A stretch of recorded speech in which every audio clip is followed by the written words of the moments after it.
చూస్తా చూస్తా కన్ను మూసుకుని కన్ను తెరిచేసరికి దాదాపుగా 2 సంవత్సరాలు కన్ను మూసుకుంటూ అయిపోయేట్టుగా అయిపోయింది.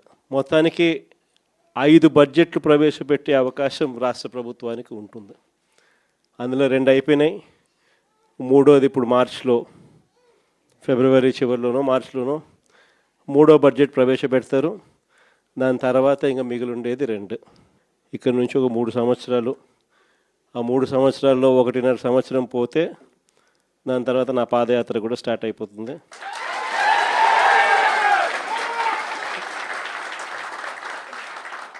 దాని తర్వాత మరో 1.5 సంవత్సరం నేను కూడా ప్రజలతోనే రోడ్ల మీదే ప్రజల్లోనే మమేకమవుతూ ఆ ప్రయాణం కొనసాగుతుంది.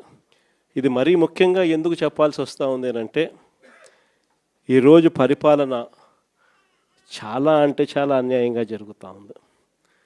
రెడ్ బుక్ రాజ్యాంగంతో ఎక్కడా కూడా ఎవరినైనా కూడా ఏమంటే అది నేను చేసేయచ్చు అని ఖండకావరంతో ఈరోజు పరిపాలన సాగిస్తూ ఉన్నారు.